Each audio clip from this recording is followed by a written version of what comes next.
Hello student. तो आज हम ला चुके हैं अनुच्छेद 9, जो आपके पेपरों में अनुच्छेद हिंदी परीक्षण से 20 प्रश्न पूछे जाते हैं। इसी प्रकार के अनुच्छेदों से पूछे जाते हैं। तो आपको याद रखना है कि अनुच्छेद जब आप हल करेंगे तो आपको अच्छी तरह से अनुच्छेदों को पढ़ना है, उसके बाद ही आप राइट आंसर दे सकते हैं। अगर आप अच्छी तरह नहीं पढ़ेंगे तो आपसे ये सारी चीज़ नहीं समझ में आएगी। तो आपको करना कैसे, ये देखिए। तो अनुच्छेद को आगे हम पढ़ लेते हैं, फिर उसके उत्तरों को ढूंढते हैं। प्राकृतिक का सौंदर्य अद्भुत और मनमोहक होता है। हरे भरे पेड़, रंग बिरंगे फूल, कलकल करती नदियां और ऊंचे पर्वत हमारी पृथ्वी को एक अनुपम रूप प्रदान करती हैं। यह सौंदर्य न केवल हमारी आंखों को सुकून देता है, बल्कि हमारे मन को भी शांति और प्रेरणा से भर देता है। हमें प्राकृतिक का सम्मान और संरक्षण करना चाहिए। इस अनुच्छेद में इतना दिया है। तो हम इससे क्या समझते हैं? इसमें हमारे प्राकृतिक सौंदर्य के बारे में दिया गया है। अब इसी से जुड़े हुए हमसे प्रश्न पूछे जाएंगे कि आखिर हमको इनके उत्तर कैसे ढूंढना है। तो पहला प्रश्न दिया है, प्राकृतिक का सौंदर्य कैसा होता है।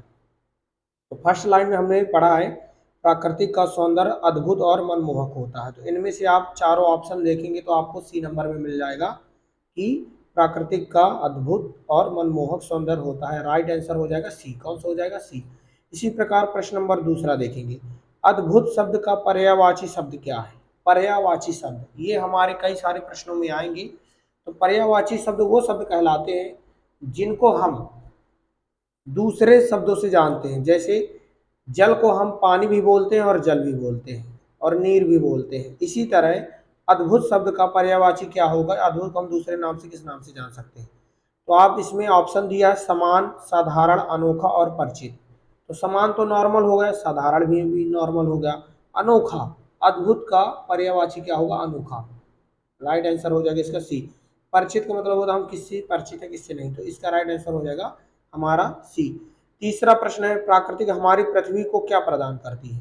तो प्राकृतिक हमारी पृथ्वी को क्या प्रदान करती है? तो हरे भरे रंग बिरंगे फल फूल, कर कलकल करती नदियां और ऊंचे पर्वत हमारी पृथ्वी को एक अनुपम रूप प्रदान करती है। क्या करती है? एक अनुपम रूप प्रदान करती है। तो आप इसमें से ऑप्शन देखेंगे, केवल पेड़, केवल नदियां, केवल पर्वत, या हरे भरे पेड़, रंग बिरंगे फूल, कलकल करती नदियां। तो राइट आंसर हो जाएगा सी नंबर। क्या हो जाएगा? C number. इसी तरह चौथा प्रश्न है, प्राकृतिक का सौंदर्य हमारे मन को किससे भर देता है। प्राकृतिक का सौंदर्य हमारे मन को कैसे भर देता है?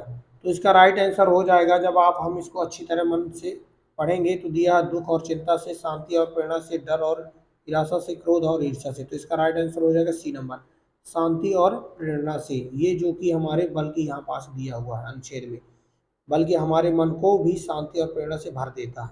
तो राइट आंसर हो जाएगा सी। अब चौथा दिया है, सम्मान शब्द का विलोम शब्द क्या है। सम्मान मतलब होता है हम जब किसी व्यक्ति का सम्मान करते थे, इसका उल्टा क्या होगा? विलोम मतलब उल्टा। या विपरीतार्थक पूछ सकता है या विलोम पूछ सकता है। विपरीतार्थक और विलोम का एक ही अर्थ होता है। तो उल्टा क्या होगा? सम्मान का आदर, आदर मतलब भी होता है सम्मान करना। प्रतिष्ठा मतलब भी वही होता है। गौरव मतलब भी वही होता है। लेकिन सी नंबर में जो दिया अनादर, तो इसका सम्मान का विलोम हो जाएगा अनादर, यानी हम किसी की जब इज्जत नहीं करते, रिस्पेक्ट नहीं करते। तो राइट आंसर हो जाएगा सी नंबर। ऐसे करके हमारे पेपर में अनुच्छेद दे करके 4 अनुच्छेद आपको प्रश्न में पूछे जाएंगे। तो आपको राइट आंसर कर, यानी अच्छी तरह पढ़ करके पूरे अनुच्छेद को समझ करके उसके आंसर को देना है। तो इसके हमने सभी पांचों का आंसर बता दिया। अगर आपको वीडियो समझ में आए तो लाइक करें, कमेंट करें और सब्सक्राइब करें चैनल को, जिससे आपको कक्षा 6 नवोदय के सभी चीज़ें, नोट्स, सवाल और मानसिक योग्यता, अंक गणित, सभी के प्रश्न आपको मिलते रहे। मिलते हैं आपको नेक्स्ट वीडियो में। जब तक के लिए जय हिंद।